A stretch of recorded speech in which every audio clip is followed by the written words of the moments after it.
quer dizer, então, que a perspectiva isométrica não serve de base para a obtenção de medidas exatas? Não, a perspectiva isométrica é muito útil para dar uma ideia do modelo.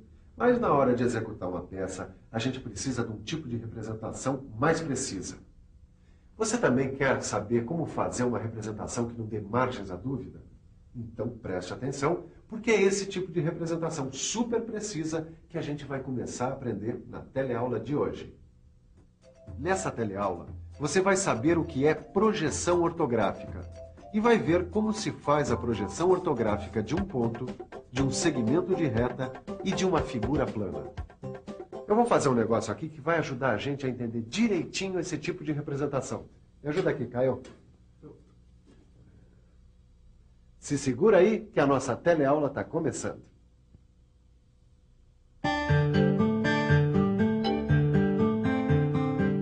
Quem já conhece a área mecânica sabe muito bem. Na hora de produzir uma peça, o ponto de partida do profissional não é uma representação isométrica. Normalmente, para fazer seu trabalho, ele recebe uma projeção ortográfica da peça. Pode guardar esse nome, projeção ortográfica. A projeção ortográfica é uma forma de representar graficamente objetos tridimensionais em superfícies planas, mas isso com absoluta precisão, transmitindo todas as características dos objetos. Para você entender direitinho como é feita uma projeção ortográfica como essa aqui, você precisa conhecer 3 elementos: o modelo, o observador e os planos de projeção. Deixa que eu falo do modelo, Angela. Ok, Miguel. O modelo é o objeto a ser representado em projeção ortográfica. Qualquer objeto pode fazer as vezes de modelo. Dá só uma olhada. Pode ser uma figura geométrica, um sólido geométrico, peças de máquina ou até mesmo um conjunto mecânico. Quando o modelo é um conjunto mecânico, cada componente deve ser representado na posição que ocupa neste conjunto.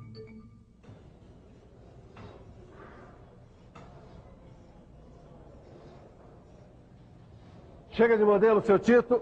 Agora nós vamos falar sobre o segundo elemento, o observador. Tito, você consegue imaginar que elemento é esse?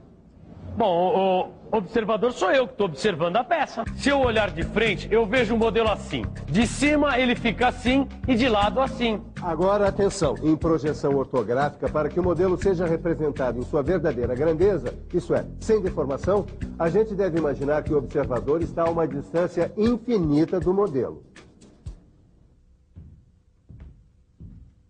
Bom, chega do elemento observador, cara. Vamos ver agora o terceiro elemento. Você lembra qual é? Bom, a gente já viu o que é modelo e o que é observador. Falta, então... plano de projeção. Isso mesmo. Olha, e é bem simples. Plano de projeção é a superfície onde a gente representa o modelo. Bom, você já foi ao cinema. Claro. Onde é que o filme é projetado? Uma telona enorme. Isso aí. O senhor está querendo me dizer que a tela do cinema tem a ver com plano de projeção? É isso aí, Caio. A tela de cinema é um exemplo de plano de projeção. É claro que no desenho técnico a gente representa os planos de projeção no papel, em posições que facilitam o estudo das projeções ortográficas. Sabe de uma coisa, Sr. Ananias? Lá onde eu trabalho, um colega matou um montão de peças porque não entendia essa história de plano de projeção. O pessoal lá disse que ele interpretou o desenho no diedro errado. Agora, que história é essa de diedro? E você, também quer saber? Então preste muita atenção, porque o assunto agora é diedro. Imagine um plano na posição vertical, atravessando o espaço. Agora, imagine esse plano cortado por um outro plano horizontal.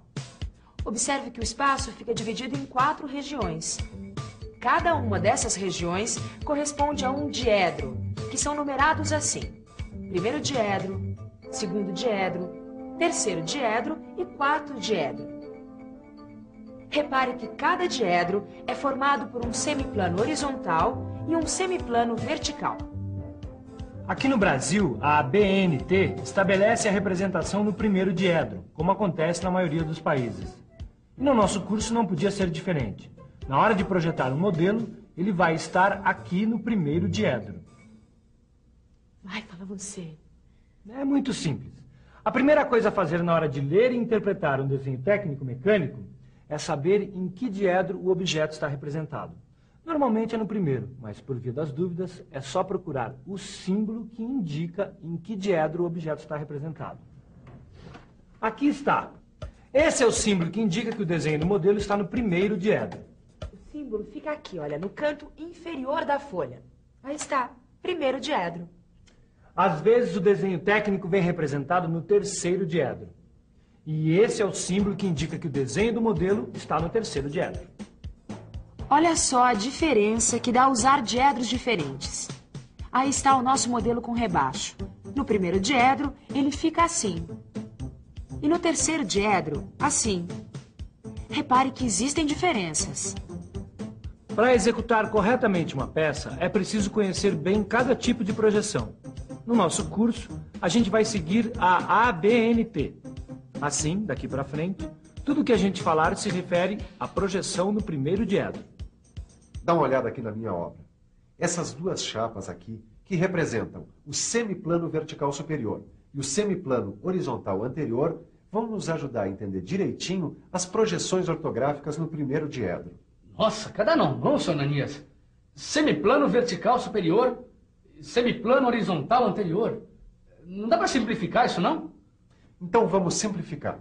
A partir de agora, este aqui é o plano vertical e este aqui o plano horizontal. Ah, agora sim, agora está no ponto.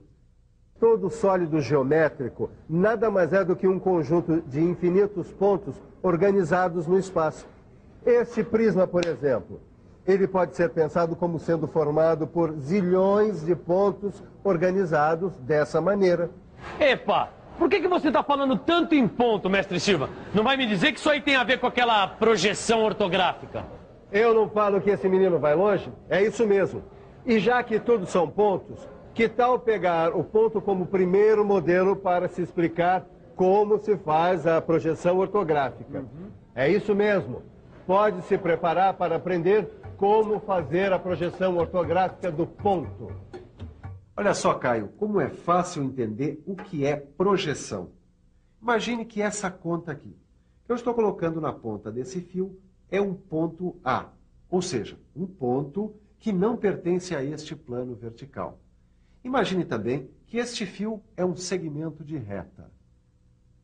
Muito bem, se a gente pegar um segmento de reta a partir do ponto A e perpendicular ao plano vertical, o encontro desse segmento de reta com o plano vertical dará origem ao ponto A1.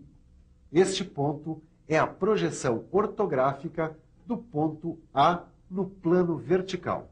Quer dizer que a projeção de um ponto é outro ponto? Exatamente. Vamos ver como fica isso no papel. Veja só, aí está o plano vertical e o nosso ponto A. Para fazer sua projeção ortográfica nesse plano, é só traçar um segmento de reta perpendicular do ponto A até o plano. O ponto de encontro entre a reta e o plano, o ponto A1, é a projeção ortográfica do ponto A nesse plano. A projeção no plano horizontal é quase a mesma coisa. Imagine um ponto B. É só traçar um segmento de reta perpendicular, agora ao plano horizontal, saindo do ponto B como se o observador estivesse lá em cima. O ponto de encontro entre a reta e o plano, o ponto B1, é a projeção de B nesse plano. Os segmentos AA1 e BB1 são chamados linhas projetantes. Bom, a gente acabou de ver que a projeção ortográfica de um ponto é sempre um ponto idêntico. Agora está na hora da gente ver a projeção ortográfica de um segmento de reta. A projeção ortográfica de um segmento de reta depende da posição que ele ocupa em relação ao plano.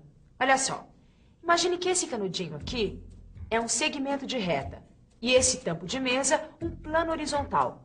Ele pode ser paralelo ao plano, oblíquo e perpendicular. Você começa? Claro.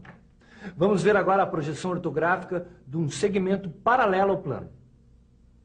Aí está nosso segmento AB paralelo ao plano vertical, observado nessa direção. Traçando as linhas projetantes pelos pontos A e B, a gente determina os pontos A1 e B1. E unindo A1 e B1, a gente tem o segmento A1-B1, que representa a projeção do segmento AB.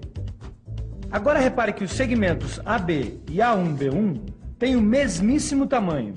Isso sempre acontece quando o segmento é paralelo ao plano onde ele é projetado. Nesse caso, a projeção ortográfica representa o modelo em verdadeira grandeza, sem deformação.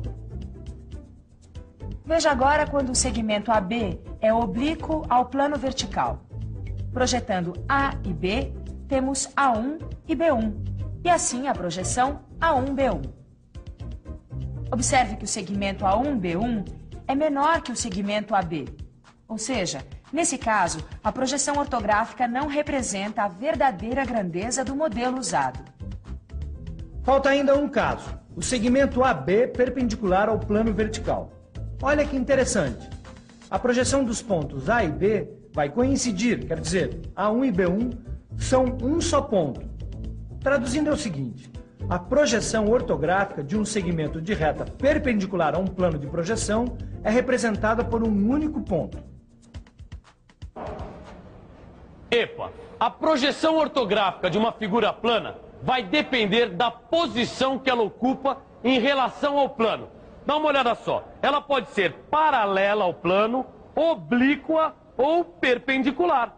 E o que é que a gente está esperando? Vamos ver essa projeção ortográfica da figura plana. Imagine um retângulo ABCD paralelo ao plano vertical. Para obter a projeção ortográfica desse retângulo, é só traçar linhas projetantes a partir dos vértices A, B, C e D. Temos então os pontos A1, B1, C1 e D1. Ligando esses pontos, temos o retângulo A1, B1, C1, D1. Ou seja, a projeção ortográfica do retângulo ABCD no plano vertical. E repare, os retângulos são idênticos. Quer dizer, quando a figura plana é paralela ao plano de projeção, sua projeção ortográfica é representada em verdadeira grandeza.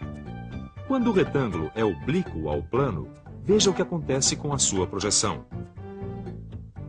Nesse caso, o retângulo A1, B1, C1, D1 é menor que o ABCD. É isso mesmo. A projeção ortográfica de uma figura plana em posição oblíqua não é representada em verdadeira grandeza. Finalmente, temos o caso do retângulo perpendicular ao plano vertical. Repare agora que a projeção dos pontos A e D dá origem a um só ponto, assim como a projeção dos pontos B e C, ou seja, A1 e D1 são coincidentes e B1 e C1 também. Resultado: nesse caso, a projeção ortográfica da figura é um segmento de reta. E como os lados AB e CD são paralelos entre si e paralelos ao plano de projeção, a projeção desses dois lados é representada em verdadeira grandeza. Quer dizer, então, que a projeção ortográfica só representa uma reta e uma figura plana em sua verdadeira grandeza se elas estiverem paralelas ao plano de projeção? Exatamente. Mas vamos com calma, Caio, que por hoje já está muito bom. E atenção, se liga aí que é hora da revisão. Nessa teleaula, você conheceu 3 elementos importantes para o entendimento da projeção ortográfica: o modelo, o observador e o plano de projeção. Aprendeu o que são diedros e viu que no nosso curso vamos usar o primeiro diedro. Viu também como se faz a projeção ortográfica de um ponto, de um segmento de reta e de uma figura plana. E ficou sabendo que a projeção ortográfica só representa um segmento de reta e uma figura plana em verdadeira grandeza se eles estiverem em posição paralela ao plano de projeção. Bom, hoje a gente deu um grande passo para começar a entender como se lê e interpreta um desenho técnico-mecânico. É claro que o Miguel está falando da projeção ortográfica. Ela é realmente a base de todo desenho técnico. Mas esse assunto está apenas começando, hein? Você sabe muito bem que... Para não dar um passo maior que a perna, a gente tem que estudar tudo com muita atenção. Então, ao estudo. Na próxima teleaula tem mais.